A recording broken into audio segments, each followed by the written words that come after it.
Hello అందరికీ ఇవాళ రాయలసీమ స్టైల్‌లో పచ్చి పులుసు వేడి వేడి పులగంలోకి ఎలా ప్రిపేర్ చేసుకోవాలో చూద్దాము. ముందుగా అయితే స్టవ్ ఆన్ చేసి బాండ్లీ పెట్టేసుకొని హాఫ్ కప్ పల్లీలైతే వేపుకుందాము. అలాగే ఒక ప్లేట్‌లోకి వేసుకొని పక్కన పెట్టుకుందాం. ఇప్పుడు అదే బాండ్లీలోకి కొద్దిగా నూనె వేసుకొని ఎండుమిర్చి అలాగే జీలకర్ర వేసి లైట్‌గా వేపుకొని స్టవ్ ఆఫ్ చేసేద్దాం. ఇప్పుడు మిక్సీ జార్‌లోకి అయితే పొట్టు తీసిన పల్లీలు వేసుకుందాం. అలాగే తగినంత సాల్ట్ యాడ్ చేసుకుందాము.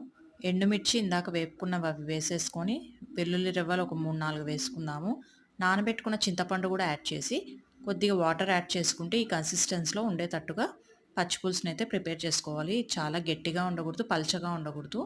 కలుపుకునేటట్టుగా వీలుగా ఉండాలి. ఇందులోకైతే తరిగిన ఉల్లిపాయలు వేసుకొని ఒకసారి బాగా మిక్స్ చేసుకుందాము. దీనికైతే పోపు పెట్టేసుకుందాం. స్టవ్ ఆన్ చేసి కడాయి పెట్టేసి ఆయిల్ వేసుకుందాం. ఆయిల్ బాగా వేడెక్కిన తర్వాత ఆవాలు, కరివేపాకు వేసి లైట్‌గా అట్లా వేపుకొని ఈ పోపునంతా మన పచ్చి పులుసులోకి అయితే వేసేసుకుందాం. అంతే అండి, మన టేస్ట్ అయిన పచ్చి పులుసు అయితే ప్రిపేర్ అయిపోయింది. చూస్తుంటేనే నోరు ఊరిపోతుంది కదా! వీడియో చూసిన సబ్స్క్రైబ్, లైక్ అండ్ షేర్.